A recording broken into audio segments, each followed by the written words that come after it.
This is Anshu Bahanda from Wellness Curated, and today we're talking about one of the toughest and most emotional parts of wellness, weight loss. Have you ever stepped on the scale, seen a number you didn't want and felt like all your efforts are worthless? Maybe you've lost weight before, only to watch it creep back, along with guilt, shame, and that voice in your head saying you failed again. You're not alone. Research shows that about 10% of people with overweight or obesity achieve and sustain a 5% or greater weight loss within a year. And even then, within 2 years, most people regain more than half of it. By 5 years, around 80% have regained the weight. The truth is, the physical side of weight loss is only half the battle. The other half, the part no one talks about, is the mind.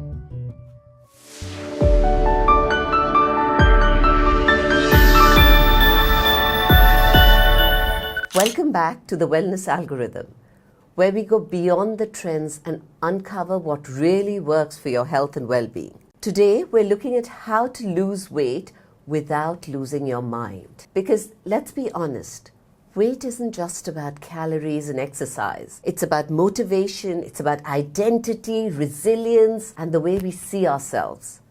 To help us navigate this, I'm joined by Sunaina Rekhi. She's a globally recognized mind-body yoga therapist, somatic healer, and the first Indian woman to represent India at the United Nations for Yoga. But before we begin, since we don't charge you for this, please do me a small little favor.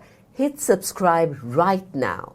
Leave us a comment at the end of the chat and share it with friends and family so that we can get you better and better speakers, get into deeper conversations for you. Thank you. Don't forget, subscribe right now. So I want to ask you a question, Sunaina. Every morning I stand on my scales because that is so important to me. This weight thing, I seem to have got it into my brain about the weight. What can I do about it? So I think, Anshu, it's such a cultural thing, right? We only keep counting calories in, calories out. Yes. So everybody thinks that the scale is the only place of measurement. But it is so not. It really is whether your sleep cycle, whether your stress levels, whether you're emotionally balanced, whether you have identity of self. If that you're a person who can't feel free or feels that I need to feel supported, you will always carry the weight because that's what you feel. Right. Okay. But the scale is not the only thing. There's so many other measurements. How you're feeling, how is your posture feeling, how is your rest been, have you had quality sleep? But on that note, tell me, like there's so many of us who lead fairly disciplined lives, right? Why do so many people who have fairly successful lives, disciplined lives, still struggle with weight loss? What is happening to their mind-body connection? Correct. I think I've been teaching so many CEOs, athletes, high performers, and I've noticed, and it's not about the willpower. It is not that there's a lack of willpower because these people have so much willpower. It's really the connection that they are feeling between their mind and body. Exactly what you said in the question is where the answer lies. They're not connecting their mind and body together. They're not listening to what they're feeling. Okay. So what can they do about it? What do you suggest to them? I think honestly, it's about listening to how you're feeling rather than trying to figure that this is my weight loss. I need to lose these many kilos on a scale, like you said earlier. It's more about how do I want to feel today? What do I want to feel like today? And just giving yourself that space, that 2 minutes of really understanding how do I want to feel today? Do I want to feel free? Do I want to feel active? Do I want to feel that I just want to hug? Do I want to feel like I want to just sleep today? Am I feeling just a lot of fatigue today? And when you listen to your body, your neural pathways When you're saying, well, how do I want to feel in the next 2 hours? It starts to reconnect you to your future self rather than your present cravings, rather than your present space. That's very interesting. So tell me, Sunaina, if you're saying that the solution is to move to your future self, if we were to do that, would that prevent us from putting on the weight that 80% of us seem to put on in 5 years after we lose the weight? I think this is very interesting statistics you said. Like in 5 years, people are putting the weight back on. So then just the question shows 80%. us 80%. So the question is showing us that weight loss is not the problem, but weight management is. Yes. To really be able to manage your weight. Because a lot of people, what they do is they reward themselves. Oh, I lost this weight. Now I'm free. Now I'll do whatever I want. Now I can eat lots of chocolate cake. Now like I can me. eat lots of chocolates. But I think it really, people who are healthy and people who are unhealthy both have very different mindsets. A healthy person has a very different mindset, their discipline, their thought process, their habits. Everything is very disciplined for a healthy person. And when Okay. somebody needs to move into that, they need to change their Right. lifestyle. They need to change their mindset. It's So you're really saying that. change the mindset. Tell me how. How can they change the mindset? Like you have to change a lot of things in your lifestyle, whether it is asking somebody while you're simple things, asking somebody while you're lying down, get me water. Get up and get yourself the water. That's a lifestyle change. So you're saying move. One of the You things have you're to saying is move. simple movement. Don't just sit there and Don't order. sit there. Just move. Yeah. I'll give you an example. And Shu, I was in London and I had a boyfriend who was the most doting boyfriend. I would lie.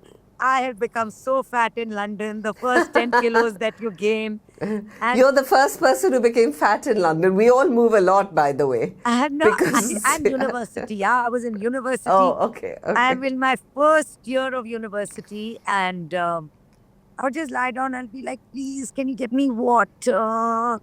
Please, can you get me food?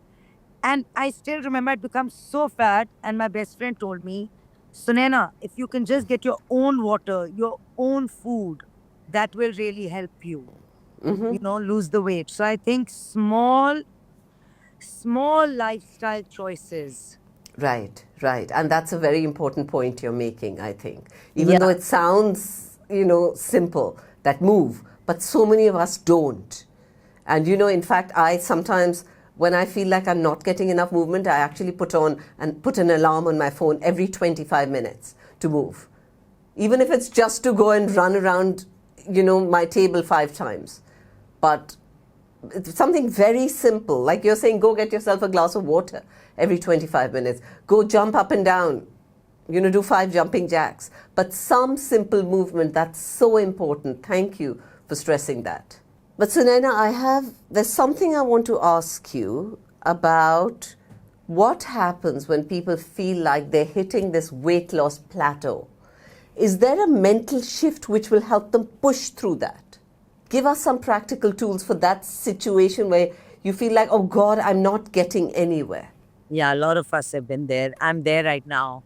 I'm feeling it. And I've been telling myself, it's not really a plateau. What it actually is, it's a pause. Okay. Sometimes, your mind and body are recalibrating. Sometimes they're learning habits. Sometimes it's telling you, change the movement. Have you noticed sometimes you've been doing something for a long time and now it's not making that difference in your body? It's kind of giving you those pointers within you. Right. It's giving you that, like, okay, if you're in a plateau, like I've been feeling, okay, what is it that I need to change? And then I'm like, okay, maybe I'm not doing enough cardio, right? Maybe I'm doing Pilates, maybe I'm doing yoga. Yoga is really for my nervous system. Pilates is for my small little muscles that work. Swimming is for my overall meditation. So I think everyone feels something different with those things. I won't say this is what you would feel. Change your habits a little bit, change it around. Sometimes people have been doing, for example, intermittent fasting for 16 hours and it's not working anymore. So maybe one of the days don't do intermittent fasting, then do it again after a while. Maybe do it for 17, 18 hours now. So it really depends on how your body will work with it. Every body and every mind, Anshu, is so different that I would never want to say that this is the way. Right. This is only a way that maybe I have seen. But there's so many different ways, and that's why I'm trying to recalibrate like a lot of things that people could do. Okay, so give me some ways that you would advise that people can regulate their nervous systems. I think one big time is yoga, breath work, meditation, right? This is what I teach. Okay, okay. Fourth, really listening to beautiful stuff. Like you are doing your podcast. I think it's so important for people to hear things because whatever we have said, maybe not 100, maybe not even 20, but one thing that somebody can take out of this will help them for a lifetime. Reading good books, being in solitude with yourself. Can I give an example? Because I Please. really went through that in my life. I think we are really dependent on people. And I'm not saying I'm not anymore. But there was a time when I was married and I had a family, and suddenly now from Bombay to Goa, I live with my dogs. I didn't know how to come from an airport alone. Right. I needed somebody to pick me up, right? And there was so much regulation that needed to happen. I felt vulnerable. I felt overwhelmed. I felt fear, all of these things. And then you reach this certain point of really working with yourself. And today, I really love where I am. I really enjoy every single moment with myself and with my friends. So I think it's very important for people to get rid of that is to look at other dimensions. Right. You can't just look at food and exercise. These are two dimensions. There are many dimensions to it.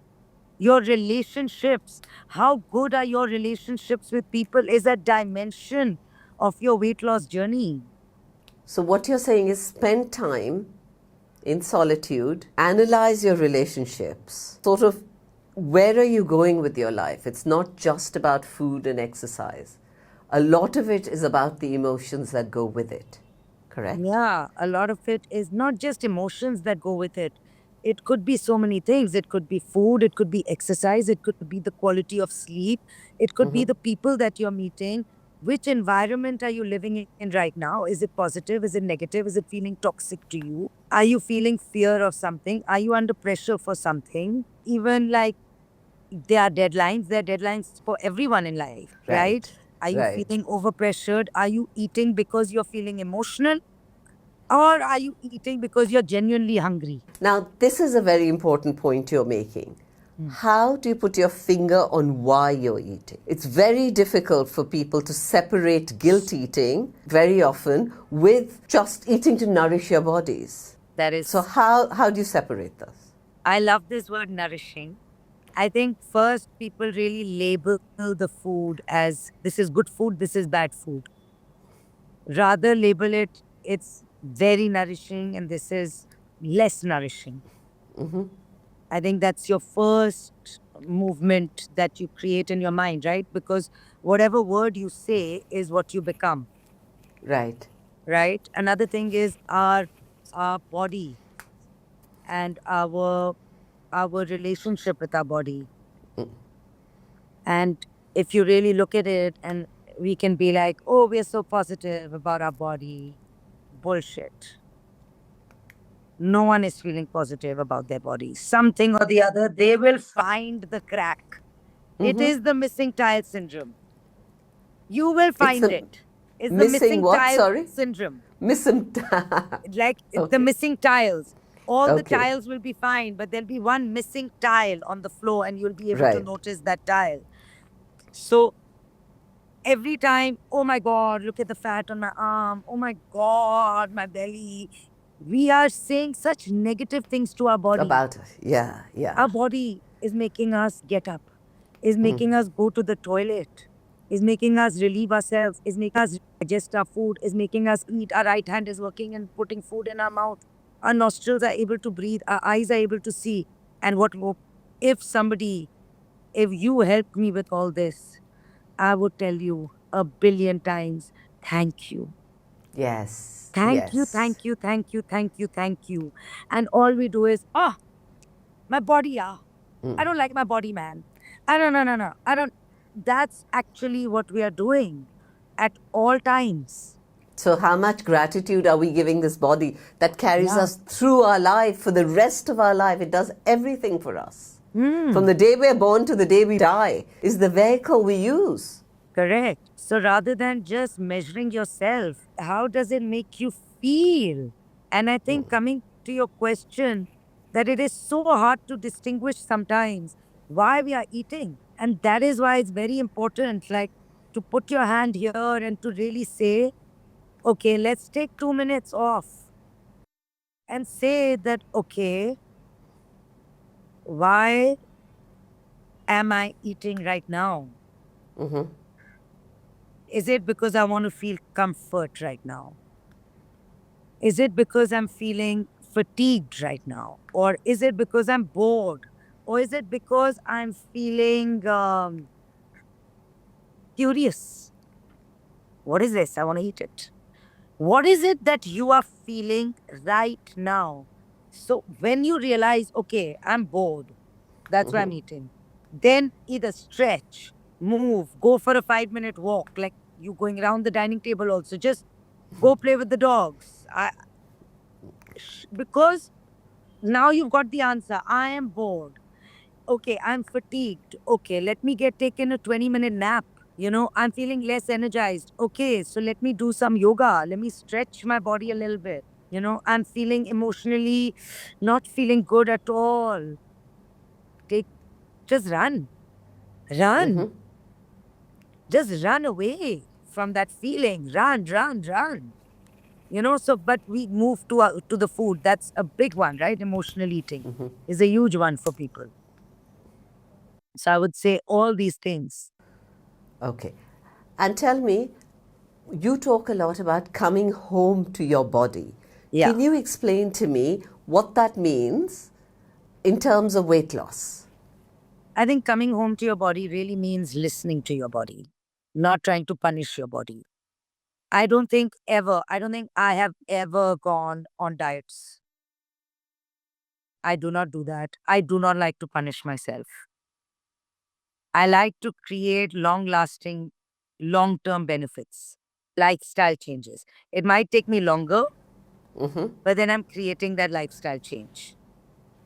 Okay. Okay. So I have at this moment, say, gained weight because I have menopause, right? And I'm just turning 44. I have gained around 8 to 10 kilos in the last 4 to 5 months, 6 months. You don't look like someone who's gained 8 to 10 kilos, but You I'll had to take your see, word for just it. just scroll down my Instagram and see my sexiness. No, but really, I have gained that weight because, and you gain a lot of it on your belly. A lot of that weight Yes, goes on your belly yes, because yes, the belly absolutely. holds that residue, whether it's overdue, over excessive toxins, excessive food, excessive hormones. It's all in that belly. So that's your hormonal, whether it's cortisol, thyroid, all these hormones, estrogen, progesterone, all these hormones that are playing testosterone, whatever's playing havoc. So I think it's very important. So many women, they are like for example, for me, I don't need very harsh training, but I'll be like, oh my God, now I have to lose weight. Okay, let me go for a 10 kilometer this. And that is major punishment for your body because your body needs some nurturing right now. It's taken in the fact because it's not feeling safe. And now you're making it feel more unsafe by pushing into exercise and all that, which is too much. It's punishing it. Yeah, sometimes your body just between 7 to 8 in the morning, if you just get up in the morning, go outside for a stroll, not a brisk walk also, just a stroll for half an hour will start to remove cortisol from your body, which is the most overlooked thing. Stress, cortisol is the highest indicator of I have gained 10 kilos, okay? I have not increased my food. I am doing a lot of exercise and workouts. I move all day long, but I have gained weight. It's called the So, brown menopause. You know that, right? yes. So, So it yeah. is the menopause. And the menopause is playing with your hormones. And your biggest hormone that it's affect is cortisol. So we have to start relaxing and de-stressing our bodies through a lot of different mediums that we can use. Okay. So, on that note, I want to ask you specifically about yoga and mindfulness. How do you, so at this current time, you're talking about a situation where the cortisol levels are high. This is nature. The cortisol levels are high for everyone who's going through menopause. When someone's having a young child, when they have a baby, their cortisol levels are high. You know, there's a lot of stress that people go through, and there's stress eating in people's lives, or when they're craving something because of some sort of stress. How do you use yoga and mindfulness to help? And can you give us one or two very simple techniques for people who can't maybe afford a whole yoga class or a yoga teacher? All right. So, first, how does yoga help you? Right? I think Yes. your stress is not just in your mind, your stress is in every cell of your body. There's a remembering in every part of your body. Cellular memory, It's absolutely. cellular memory. You totally are talking my language. I totally am getting what you're saying. So thank you for that, Sunin. Oh, no, but it is right. Like I still remember because this came to me when I was very young. My dad passed away, and my mom said, Sunena, his memory is not in my mind or in my heart. It's everywhere, right? And through time, and when I went through life and I'm going through life, I have realized how my body had to break because suddenly so many emotions went on top of it and it started breaking. Whether there was weight loss, whether there was weight gain, both are a Right, problem today. Some people are right. finding it hard to even gain weight, and some people are finding it hard to lose weight. Both are an issue, right? So your body holds all the memories. So when you do yoga, when you inhale and you open up, just this movement of lifting and lifting up creates this movement of I'm feeling empowered. I'm feeling less vulnerable. I'm ready to show myself to the world. I'm not hiding. I'm feeling comfortable with myself. I'm feeling confident. So, all of this is happening in that one movement that you're creating, the shape of your body. That is, you know, when you're twisting, the way the tension is melting in your spine, you know, it's removing stress out of your body through the shapes that you're creating, Absolutely. right? Yes, Then there is yes. breath work. So we have so many different breath works, right?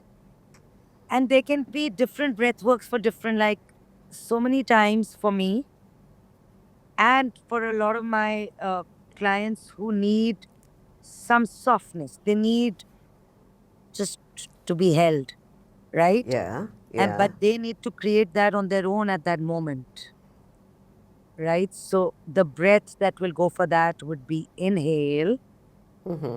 And as you exhale, you make the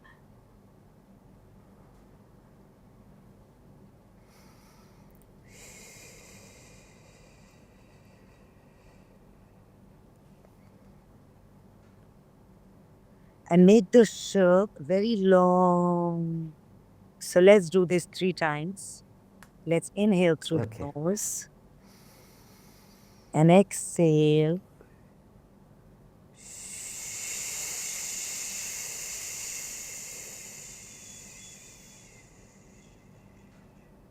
Inhale.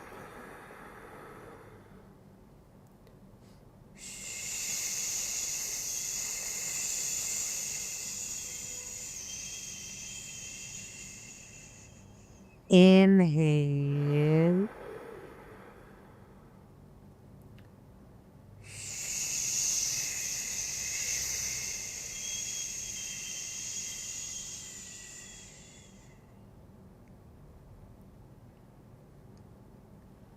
Gently open your eyes. And like that, how are you feeling?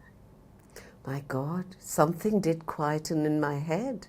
And I'm someone who does a lot of breath work. But Sunaina, whatever it is that you just made us do is working. Yeah, it was that. Yeah, it was It's really, it's beautiful. like as if, you're doing, these are your parts. Some Yeah. people, when they are feeling anxious, they do this. Sometimes some people are feeling very blocked. But then body tapping.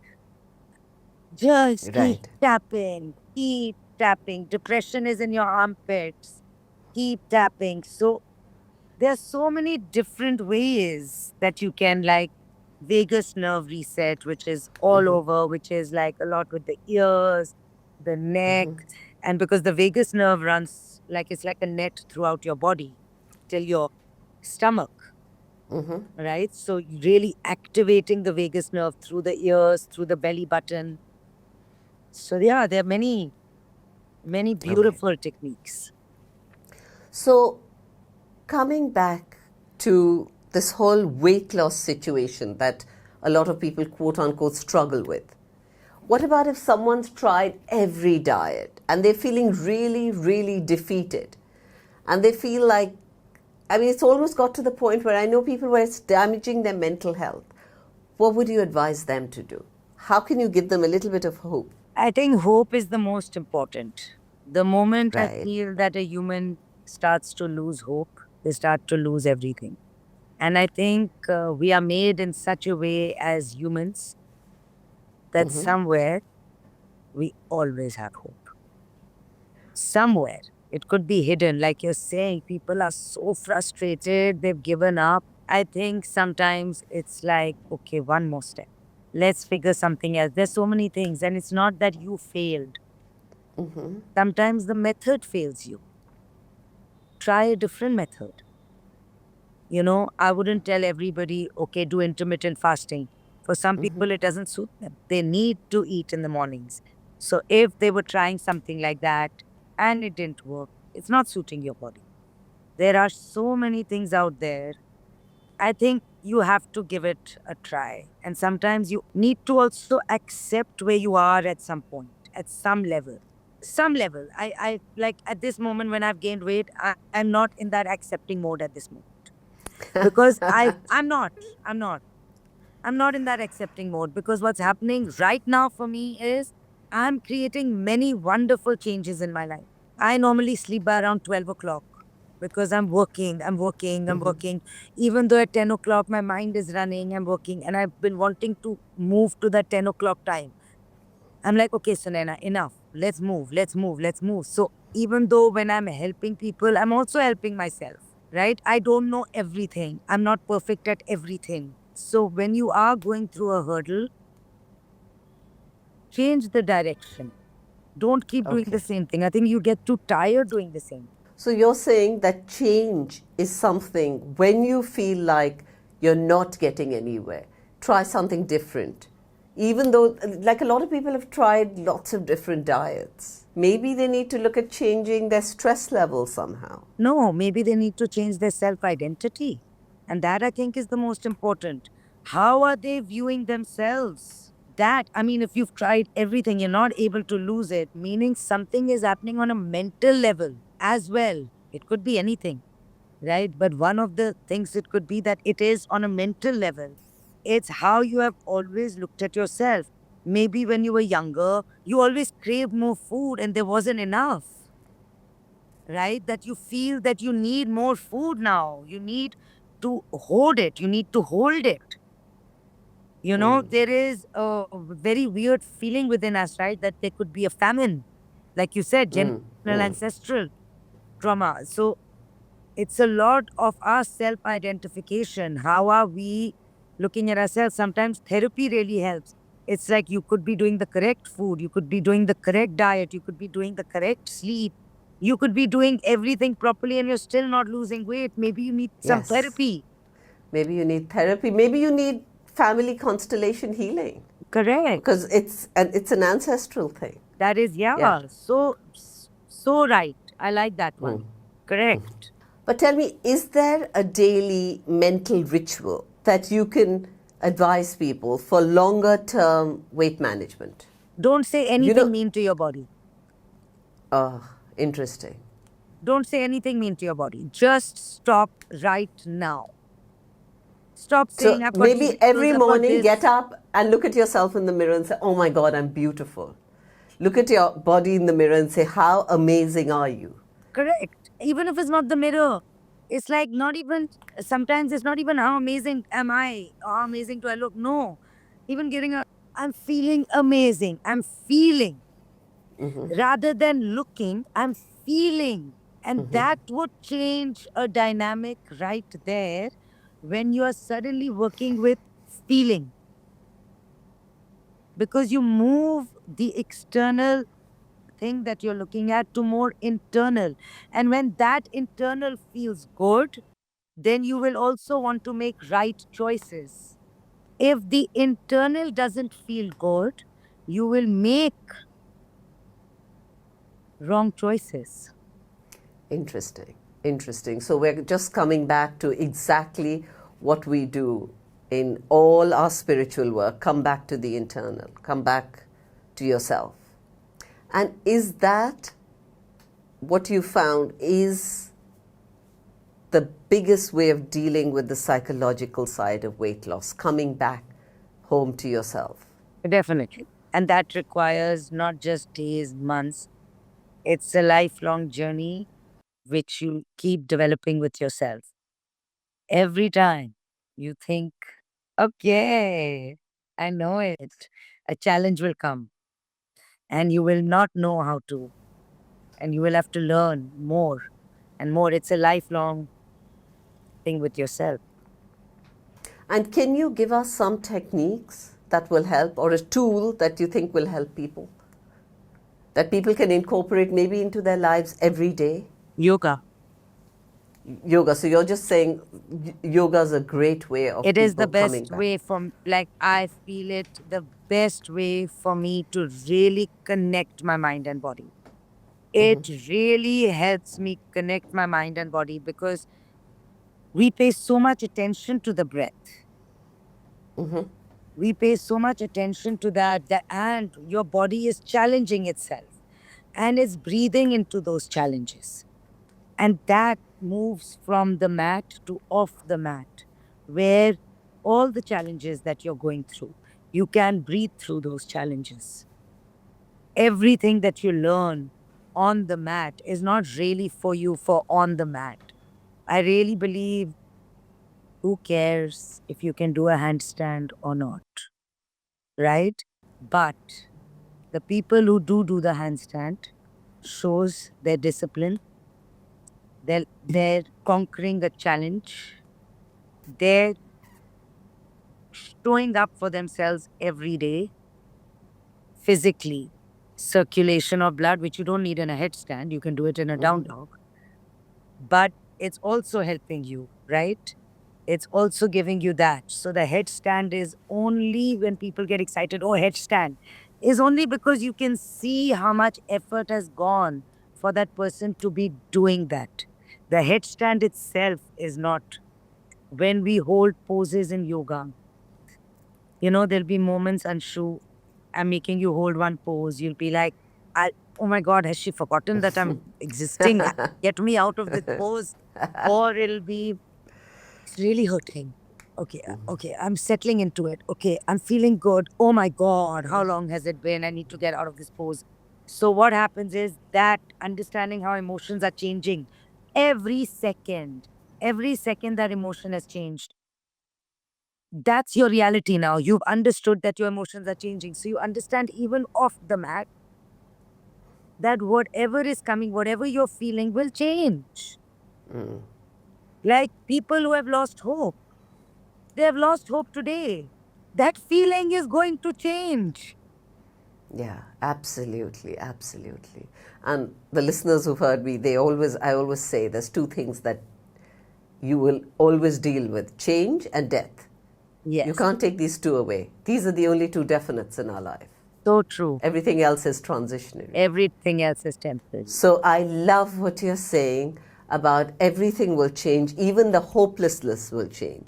And on that note, Sunaina, for people who weight loss has become such an issue that it's almost caused mental health issues for them, can you give them some advice? I would really say if it's hard, sometimes it's hard because you're so tired. You're so exhausted trying to figure it out. Get some help with someone. Create a support system for yourself. You don't need to do this alone. And I feel that that support when somebody is with you and somebody is helping you, somebody's being positive with you, somebody's changing your energy, you are then with someone and it's helping you direct your brain, direct your mind.